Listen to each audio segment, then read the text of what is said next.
his creation. Andre EMS's personal car. It's a true street car. This thing is a wolf in sheep's clothing by far. You would never think on a 17-inch wheel that he'd be able to pull off what he does, but this thing's a beast. Javier's gonna get the pleasure of riding in this beast, and we'll hope you enjoy it.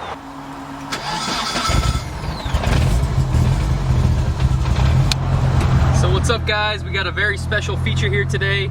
We're here with Andre EMS and his 240SX. Yes, sir. So Andre EMS is actually the mastermind going to be behind the build of the R32 GTR and the S13. So what year 240SX is it? Well, we got my 1995 Nissan 240SX. It's been a car of my dreams ever since I was small. Had the car for over 10 years now, going on 11 years. Jeez. So yeah. It's been a long time, been a long road. It has. That's cool, man. So what's the, tell us a little bit about the current setup. Well, right now it's a KA built, completely to the KA, end. That's what I'm talking about. Yeah, everybody's swapping the 2Js and the LSs, but you're keeping it Nissan. Yeah, I know a lot of people are gonna love that. Yeah. I love to, you know, that's my thing is Nissan, not in too much into the hybrid thing. You know, it's been great motor so far. Highest been on a dyno so far is 850, pushing about 40 pound of boost.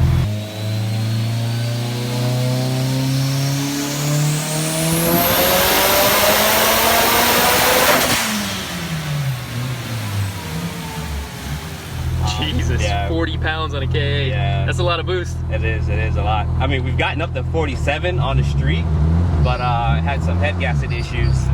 So, you know. I guess they're known for that, huh? Yeah, it's been between the 10 years, it's been a battle trying to get that head to stay on. It's been a long road.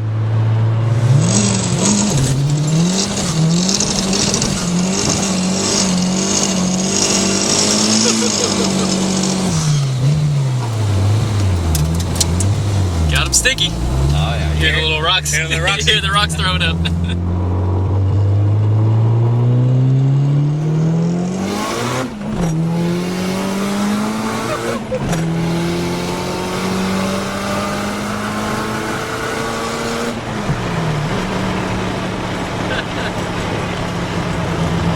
So what's the current setup on the car? So right now I got a KA24 DET, fully built, assembled and everything by myself, Andre EMS.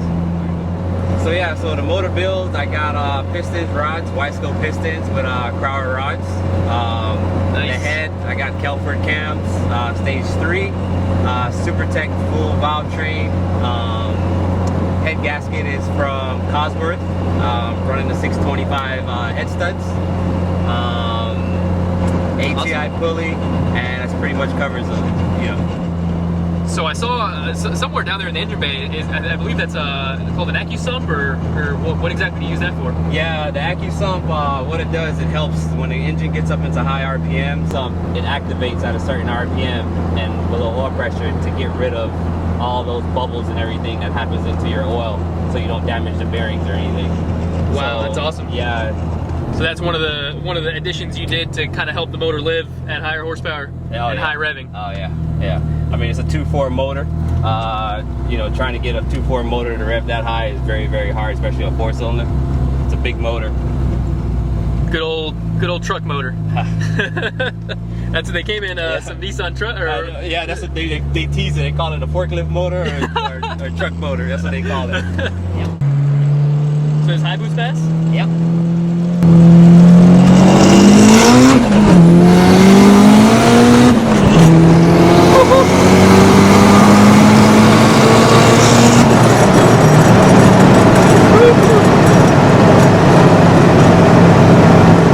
Damn, this thing pulls. Have you taken the car to the track at all? Yeah, I've driven the car to the track before, and the fastest time I got there was 10.1 at 148 miles an hour.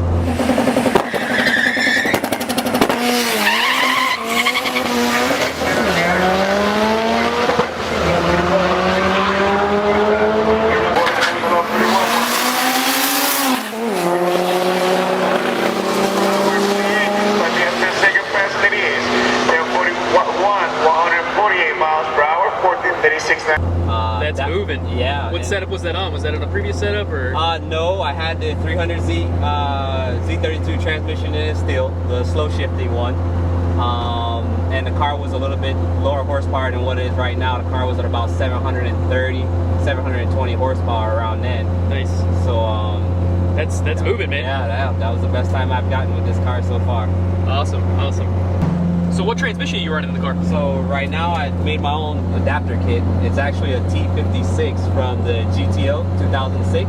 Oh wow, that's not too common in the 240s. No, not too common at all. You know, there's a lot of kits out there for the 6-speed from the 350Z and stuff like that. But I love the gear ratio that I had when the car was 5-speed, and I wanted to keep that same gear ratio that the car had. I wasn't really too fond about the close gearbox ratio. So that's why I went with the T56 6-speed. That's awesome. And it'll hold quite a bit of power too. Oh yeah, one of my biggest challenges is when I had the 300Z gearbox in there, it will hold all the power in the world. Like, it will not break. Oh, so you had the Z32 before? Yeah, that's what I started out with. And my problem was it will lock me out of gear at high RPM no matter what I did. So it prevented me from like going to a larger turbo. It prevented me from doing things I wanted to do, because if I went larger and I wasn't able to shift the car, I fall out of boost and trying to wake that thing back up. So I decided to go ahead and make my own custom adapter kit to a T56 to where it eliminates all of that. That's awesome. Yeah, the aftermarket support was awesome on it. That's sick. So you made it yourself, because they don't make an adapter kit for that, or? No, they do not make an adapter kit. They do not make an adapter kit to the K824. Wow, that's cool, man. Yeah, when I made the adapter kit, I made sure, you know, the way I made it, it can work on the SR20, it can work on the RB.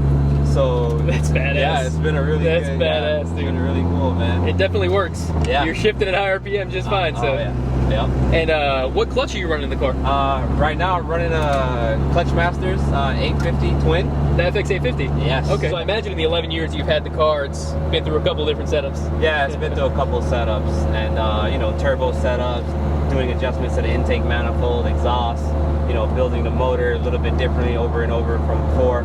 But you know, the people and you know, this car generated a lot of friends for me throughout the years. And I definitely want to give a big shout out to, you know, Canil Fab, who helped me out a lot with the fabrication, along with Vic over at Track Ready Performance. Colin from Crossbreed, he's like, you know, my twin brother. They really helped me out a lot throughout the cars and brought us close together, you know, drinking Coronas and drinking Heineken. While working on the car. I mean, that's what it's about, yeah, man. by working on the Blood, car. sweat, and tears, making friends. I mean, oh, man. And just going through it. And, you know, I'm very grateful, very happy to have people like that around me to put this car where it is today. That's awesome, man. So I think it's a given what engine management you're running, given Andre EMS. But yeah, I'm running the EMS Motorsports 8860. It's been a really good system for me throughout the years, in the starting of me getting to more familiar and learning how to tune standalones. You've been messing with EMS for quite a while, huh? Yeah, and this car has been a guinea pig for it. You know, every new item, everything that came out, all my tuning, everything I have learned over the years, it's been experimented. Just on tinkering this car. here and there. Oh, okay. Yeah. So you've been working with EMS. Well, you've had the car how long? I had the car for 11 years, going on 11 years, but actually I've been dealing with EMS for almost 16 years, because prior to this car, I was a Mazda guy, believe it or not. I was a Mazda guy, but not a rotary. I was, you know, BP, FE3 Mazda guy, Mazda MX-6, and I started out with EMS back then. And this is like before you could actually even use a laptop on it. You know, you had to use like a little handheld. You know, I'll show you guys how that handheld looks. Like a little Atari? Oh yeah, like a little Atari. I used to have, and this thing is like really old, 11 years old. Oh my gosh. And prior to having laptops and stuff, that's what we had to use and tune it with.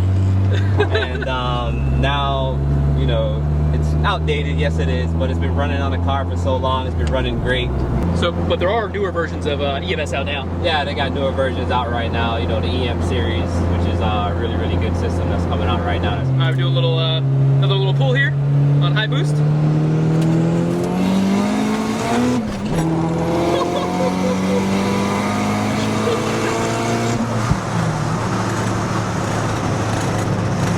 Jeez, what do you rev the thing to?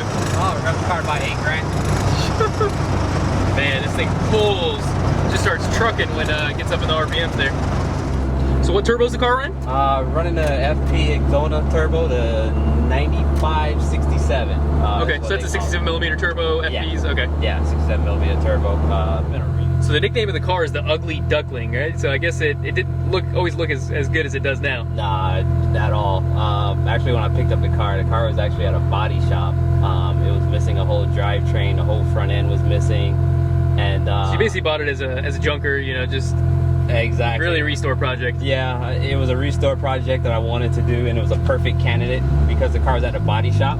Car had no hits or anything on it, and it was pretty much a virgin.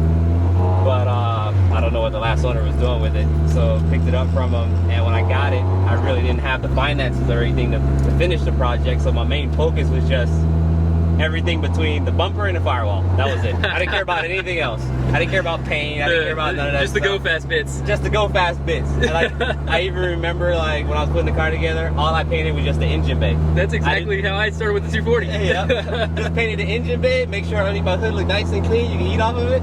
And that was it, and it started from there, and it just grew that name, Ugly Duckling. Oh, man. It always had the black hood on it, had a messed up bumper. I just remember. Well, hey man, you did a really good job at just bringing the car back to life, because it's probably one of the cleanest 240s, outside of TRCs, of course, yeah. which you also work on, so that's cool. But yeah, it's probably one of the cleanest 240s out there, man, so big props on that. Thanks, man. So the car, I would say it's pretty close to perfect, and at least, you know, in my opinion. Any future plans? Oh for the yeah. car? You know, I've been a KA guy for a very, very long time, and I'm gonna continue being a KA guy deep down in my heart. But as of right now, you know, as every car builder out there, they always want more and more and more and more. Oh, yeah. And to reach that point to where I want more. That bug. Yeah, bug. So I think I've taken the KA to its limits right now, and right now I'm going to go ahead and retire it, and I'm actually starting a new build right now for this car, and it's actually going to be going over to the HR motors, which is the So VQ. Yeah, yeah. Oh man, it's gonna be VQ, nuts. yeah, the VQ35 HR. We got that project going right now, getting the motor sorted out. I'm actually using internals and stuff from the VR38 motor. So GTR stuff. Oh, yeah. Big boy stuff. Yeah, big boy stuff. Oh, man. I'm trying, you know, one of my competitors out there, I think you guys heard of him, the TRC 240. You know, that car is making over 1,000, so I just want to be able to keep up with them and hold the camera.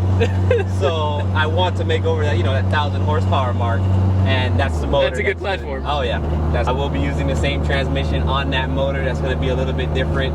I know a lot of guys will say, hey, why are you just not using the 6-speed that it comes with and stuff like that, but like I said before, I'm not into the close ratio gearbox, so all that kind of thing is going to... I mean, you've done an incredible job building this thing up from the ground up, and I can only imagine, you know, the potential of that motor, what you're really going to do with it, so... Yeah.